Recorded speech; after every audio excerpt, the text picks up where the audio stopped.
새벽 예배 오신 성도 여러분들을 진심으로 환영합니다. 오늘 우리에게 주신 말씀은 열왕기상 17장 1절부터 7절의 말씀입니다. 열왕기상 17장 1절부터 7절의 말씀입니다. 다 찾으신 줄로 알고 함께 읽도록 하겠습니다.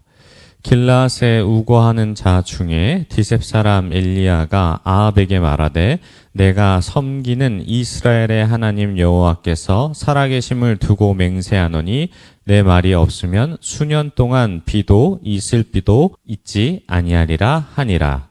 여호와의 말씀이 엘리야에게 임하여 이르시되 너는 여기서 떠나 동쪽으로 가서 요단 앞 그립 시냇가에 숨고 그 시냇물을 마시라. 내가 까마귀들에게 명령하여 거기서 너를 먹이게 하리라.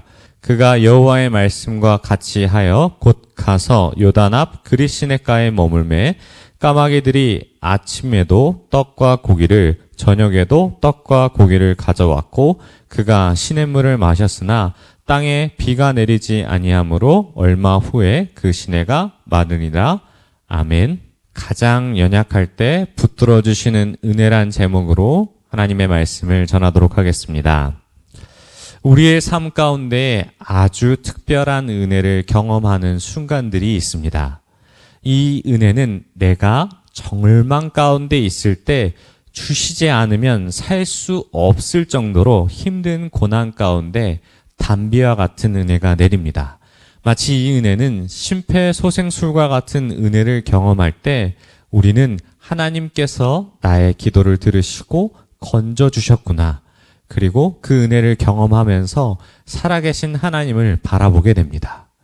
오늘 본문의 상황도 굉장히 어려운 상황 가운데 하나님의 은혜를 경험했던 그러한 은혜의 말씀입니다. 본문의 그 말씀을 통해서 하나님의 그 간절한 단비와 같은 은혜를 경험하시는 귀한 시간 되시길 소망합니다. 먼저 엘리야는 당시의 아합 왕이라는 이스라엘 최악의 시대의 선지자로 부름을 받았습니다. 당시에는 몰랐지만 그 시대는 정말로 많은 어려움들이 겪었을 것으로 생각이 됩니다. 3년 전 우리가 경험했던 코로나의 시기도 마찬가지입니다. 그 시대를 겪지 않은 사람들은 앞으로 이 시대가 얼마나 힘들었는지를 잘 모를 것입니다. 또 저도 마찬가지입니다. 보릿고개를 경험하지 않았던 저에게 있어서 그 시기를 경험했던 성도님들과의 그 세대 차이 혹은 삶의 고난과 애한 그것들을 잘 모를 것입니다. 그만큼 고난은 직접 겪어보지 않고서는 차마 말할 수 없을 것입니다.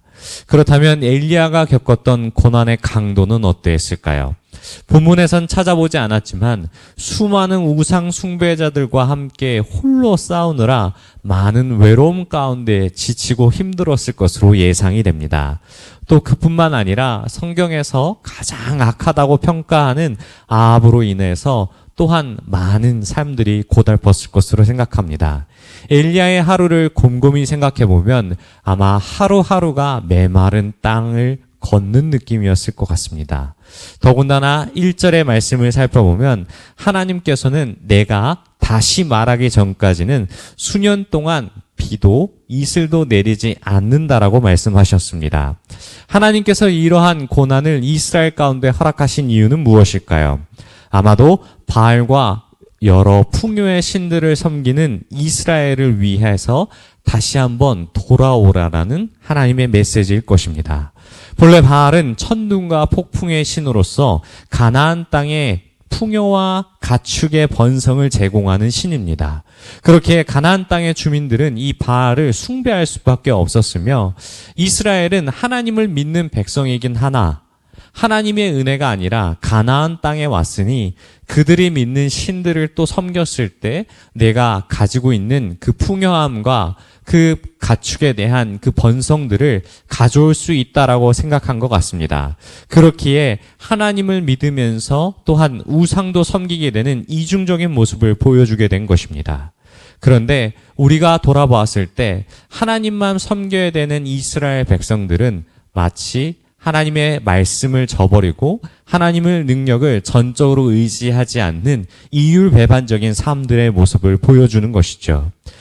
그래서 말씀을 바라보았을 때 하나님의 능력이 부족한 부분이 있냐라고 했을 때 단 한순간도 단 한 번도 없음을 알게 됩니다.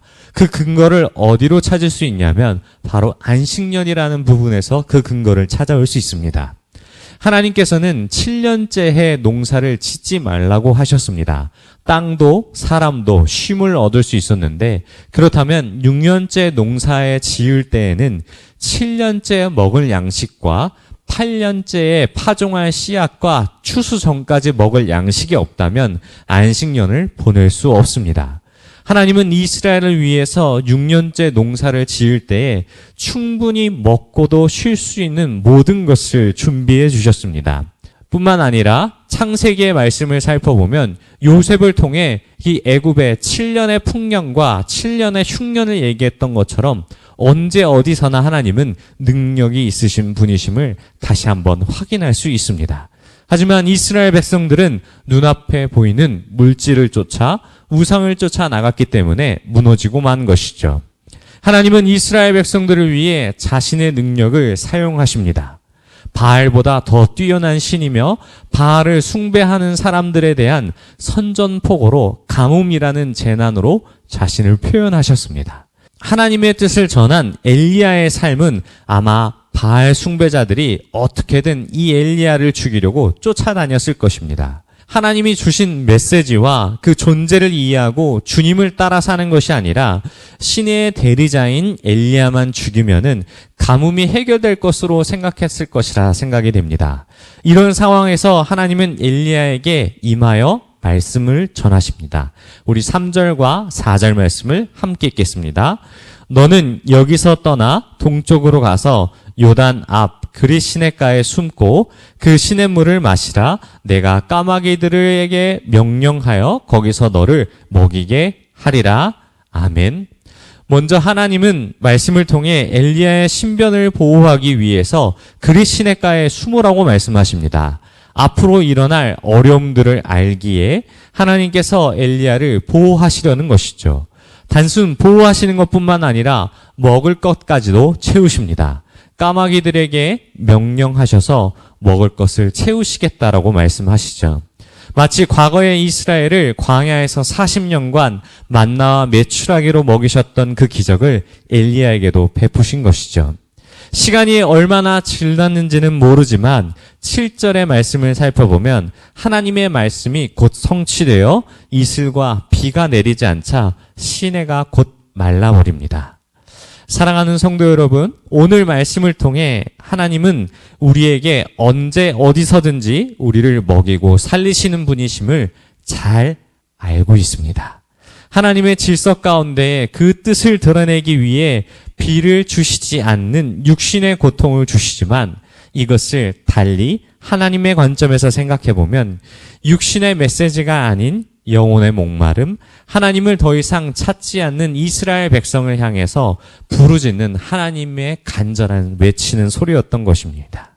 예수님도 영원히 목말라 하고 있는 우리들에게 영원히 마르지 않는 물을 주시기 위해 십자가의 고통을 당하신 것처럼 오늘 우리에게 주시는 말씀은 언제 어디서나 하나님을 바라보고 있느냐 하는 것입니다. 혹 우리에게 육적인 가뭄, 영적인 가문을 겪고 계시다면 오늘 말씀을 통해 하나님께서 어떤 상황에도 엘리야를 먹이시고 보호하셨던 주님을 바라보는 저와 여러분이 되시길 축복합니다. 우리 마음 가운데 우리의 삶은 고나지만 하나님께서 주시는 그 심폐소생술과 같은 그 하나님의 은혜로 말미암아 우리의 생명은 끊어지지 않고 하나님이 주신 은혜로 계속적으로 더욱더 단단해지고 더욱더 말씀으로 성장해 줄 믿습니다. 그리고 우리에게 항상 하나님이 함께 하심으로 말미암아 그 어떤 고통 가운데도 형통하심을 믿고 믿음으로 바로 서서 나아가는 저와 여러분이 되시길 축원합니다. 우리 들은 말씀 생각하며 함께 기도하겠습니다. 하나님 내게 고난을 주셨다면 오늘 말씀이 은혜가 되어 날마다 주님을 바라보는 우리가 되게 해달라고 먼저 기도해 주시고, 두 번째로는 하나님을 통해 받는 까마귀만을 우리가 바라보는 것이 아니라 까마귀를 보내주신 주님을 바라보며 우리의 목마름이 육이 아닌 주님을 통해 영적으로 채워지는 성도가 되게 해달라고 우리 주여 한번 부르시고 통성으로 기도하다 돌아가도록 하겠습니다. 주여.